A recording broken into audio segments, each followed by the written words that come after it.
अध्याय 22 अलंकार figure of speech. पढ़िए और समझिए।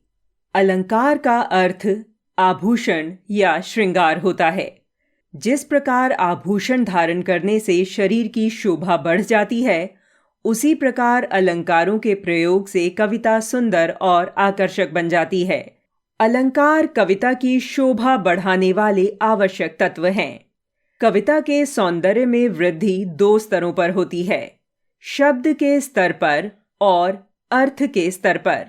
जब कविता में इस प्रकार के शब्दों का प्रयोग किया जाता है कि उसकी यति, गति और लय आदि अत्यंत आकर्षक होकर मन को अच्छी लगने लगती है, तो इसे शाब्दिक चमत्कार कहा जाता है। इसी प्रकार जब कविता में ऐसे शब्दों का प्रयोग किया जाता है कि उसके अर्थ में विविधता उत्पन्न हो जाती है, इसे कविता का अर्थ संबंधी चमत्कार कहा जाता है। शब्द और अर्थ के स्तर पर होने वाले ये चमत्कार ही कविता के आभूषण अर्थात अलंकार होते हैं। इस प्रकार हम कह सकते हैं, कविता के सौंदर्य में वृद्धि करने वाले तत्वों, साधनों को अलंकार कहते हैं। अलंकार के भेद। Kinds of figure of speech. कविता के शब्द और अर्थ के चमत्कार के आधार पर अलंकार के दो मुख्य भेद होते हैं। एक शब्दालंकार, दो अर्थालंकार। एक शब्दालंकार। कविता में जब शब्दों के विशिष्ट प्रयोग द्वारा उसकी यति, गति, लय आदि में चमत्कार, सौंदर्य अथवा प्रभाव उत्पन्न होता है, तो उसे शब्दालंकार कहते हैं। शब्दालंकार में जिन शब्दों के कारण कविता में अलंकार होता है, उनके स्थान पर उनके पर्याय रख देने से कविता का सौंदर्य समाप्त हो जाता है। जैसे काली घटा का घमंड घटा। पंक्ति में घटा शब्द के प्रयोग से सौंदर्य उत्पन्न हो रहा है। घटा शब्द के स्थान पर इसका पर्याय मेघ रखने से वह चमत्कार अथवा सौंदर्य नहीं रहता, अर्थात अलंकार समाप्त हो जाता है। शब्दालंकार के भेद। शब्दालंकार के मुख्य रूप से तीन भेद होते हैं। एक अनुप्रास अलंकार, दो यमक अलंकार, तीन श्लेष अलंकार। एक अनुप्रास अलंकार। कविता में जहां एक या अनेक वर्णों की अनेक बार आवृत्ति हो, वहां अनुप्रास अलंकार होता है। जैसे तरनी तनुजा तट तमाल तरुवर बहुछाए।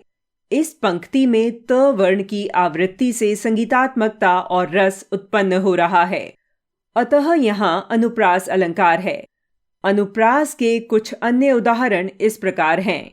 क चारु चंद्र की चंचल किरणें खेल रही थीं जलथल में। च और ल वर्ण की आवृत्ति। ख सुरभित सुंदर सुखद सुमन तुझ पर खिलते हैं। स वर्ण की आवृत्ति। ग विमल वाणी ने वीणा ली कमल कोमल कर में। व तथा क वर्ण की आवृत्ति। घ मुदित महीपति मंदिर आए। म वर्ण की आवृत्ति। अंग रघुपति राघव राजा राम पतित पावन सीताराम। र और प वर्ण की आवृत्ति। च कालिका सी किल की कलेऊ देती कालिको। क वर्ण की आवृत्ति। छ कूके लगी कोयले कदम्बन पे बैठी फेरी। क वर्ण की आवृत्ति। ज लागी लागी आगी भागी भागी चले जहां तहां। ग वर्ण की आवृत्ति। दो यमक अलंकार। जहां पर एक शब्द एक से अधिक बार आए तथा प्रत्येक बार भिन्न भिन्न अर्थ दे, वहां यमक अलंकार होता है। जैसे जेते तुम तारे तेते नभ में न तारे हैं। इस पंक्ति में तारे शब्द का दो बार प्रयोग हुआ है। पहली बार तारे का अर्थ है उद्धार करना और दूसरी बार तारे का अर्थ है आकाश में चमकने वाला तारा है। यमक अलंकार के कुछ अन्य उदाहरण इस प्रकार हैं। क काली घटा का घमंड घटा। घटा बादल, घटा कम होना। ख तीन बेर खाती थीं वे तीन बेर खाती हैं। बेर बार, बेर फल। ग कनक कनकते 100 गुनी मादकता अधिकाय। कनक सोना, कनक, धतूरा। ग, खग कुल कुलकुल सा बोल रहा। कुल, वंश, समूह। कुलकुल, चहचहाना। अंग, कहे कवि बेनी, बेनी ब्याल की चुराई लीनी। बेनी, कवि, बेनी, वेणी। च, माला फेरत जुग भया, फिरा न मन का फेर। कर का मन का डारी के, मन का फेर। मन का, हृदय का। मन का, माला का दाना। 3. श्लेष अलंकार। श्लेष का शाब्दिक अर्थ है मिलना या चिपका हुआ। जहां एक ही शब्द के अनेक अर्थ निकलते हों, अर्थात एक ही शब्द से अनेक अर्थ चिपके हुए हों, वहां श्लेष अलंकार होता है। जैसे, जो रहीम गति दीप की, कुल कपूत की सोए। बारह उजियारो करे, बढ़े अंधेरो होए। यहाँ बारह और बढ़े के दो दो अर्थ हैं। दीपक के संबंध में बारह का अर्थ है जलना और बढ़े का अर्थ है बुझना। कपूत के संदर्भ में बारह का अर्थ है बचपन और बढ़े का अर्थ है बड़े होने पर। श्लेष अलंकार के कुछ अन्य उदाहरण इस प्रकार हैं। क, मधुबन की छाती को देखो, सूखी इसकी कितनी कलियां। कलियां, फूल के विकसित होने से पहले की अवस्था। कलियां, यौवन से पहले की अवस्था। ख, रहीमन पानी राखिए, बिन पानी सब सून। पानी गए न ऊबरे, मोती मानुस चून। पानी, चमक। पानी, सम्मान। पानी, जल। ग, मंगन को देखी, पट देत बार बार है। पट शब्द के दो अर्थ हैं, वस्त्र और दरवाजा। घ, मेरी भव बाधा हरौ, राधा नागरी सोई। जातन की झाई परै, श्याम हरित दुति होई। श्याम, श्री कृष्ण और सांवला रंग। हरित, प्रसन्न होना और हरे रंग का हो जाना। 2. अर्थालंकार। जहां कविता के सौंदर्य में वृद्धि या चमत्कार शब्द से नहीं बल्कि उसके अर्थ से उत्पन्न होता है, वहां अर्थालंकार होता है। जैसे, पड़ी थी बिजली सी विकराल। पंक्ति में विकरालता की तुलना बिजली से करके सौंदर्य उत्पन्न किया गया है। इस पंक्ति में बिजली शब्द के स्थान पर दामिनी शब्द रखने से भी कविता के सौंदर्य में कोई अंतर नहीं आता है, क्योंकि सौंदर्य शब्द से नहीं अर्थ से उत्पन्न हो रहा है। अर्थालंकार के भेद। अर्थालंकार के कुछ मुख्य भेद इस प्रकार हैं। 1. उपमा अलंकार। 2. रूपक अलंकार। 3. उत्प्रेक्षा अलंकार। 4. अतिशयोक्ति अलंकार।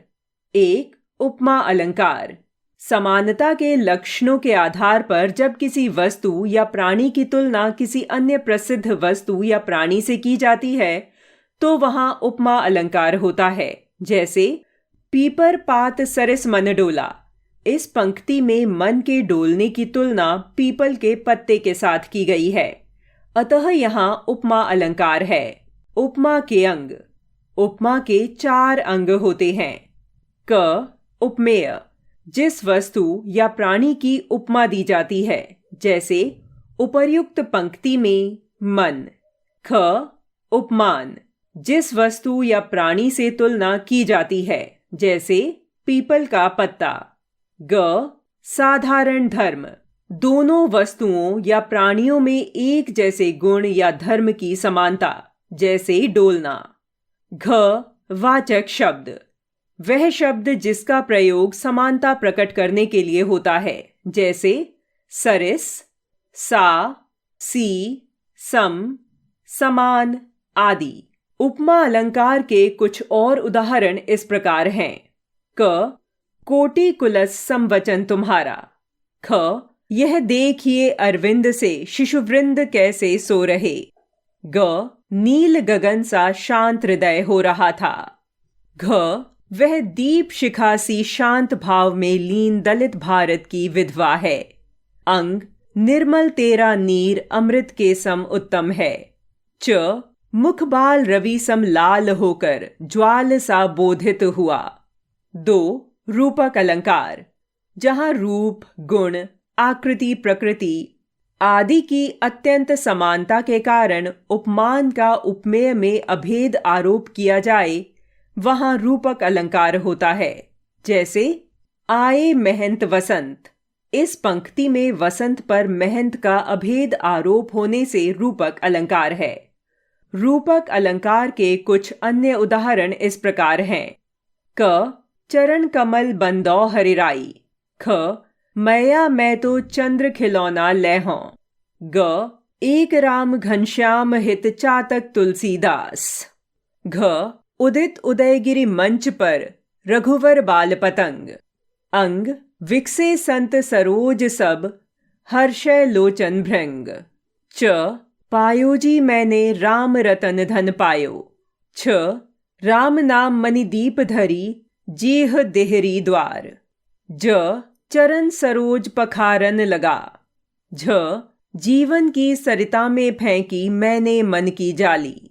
फंस गई मनोहर भावों की मछलियां सुघर भोली भाली। 3. उत्प्रेक्षा अलंकार, जहां उपमेय, प्रस्तुत में उपमान, अप्रस्तुत की संभावना या कल्पना की जाती है, वहां उत्प्रेक्षा अलंकार होता है। सोहत ओढ़ें पीतुपटु श्याम सलौने गात। मनो नीलमणि सैल पर आतपो पर्य प्रभात।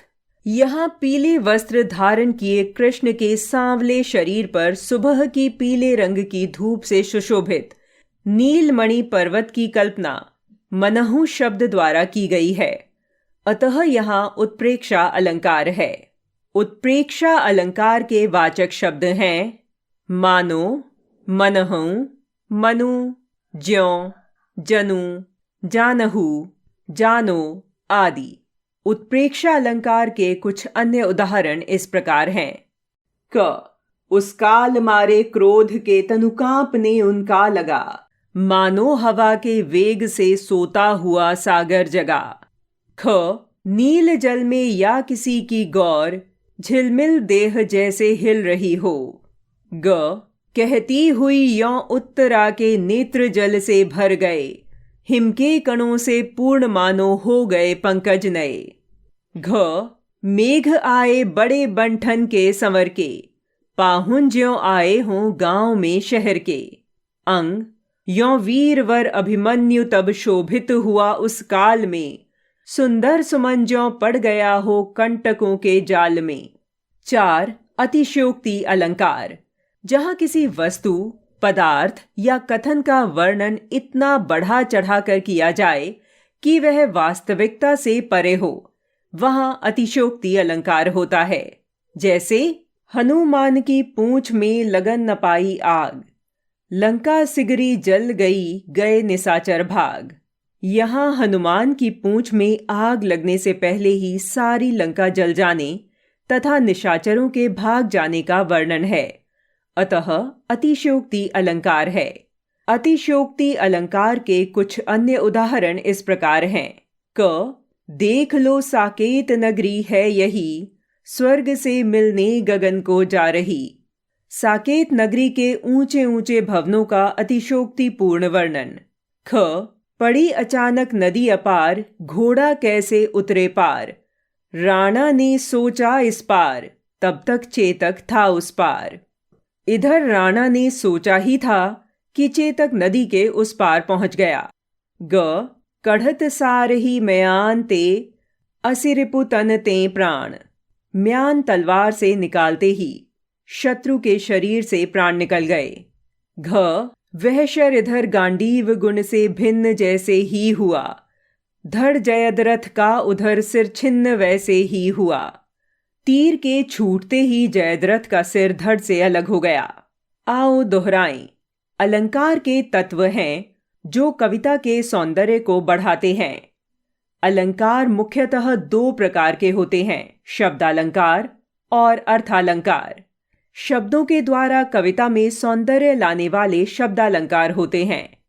शब्दालंकार मुख्य रूप से 3 हैं, अनुप्रास, यमक व श्लेष। अर्थ की दृष्टि से कविता के सौंदर्य में वृद्धि करने वाले अर्थालंकार होते हैं, उपमा, रूपक, उत्प्रेक्षा, अतिशोक्ति आदि अर्थालंकार हैं।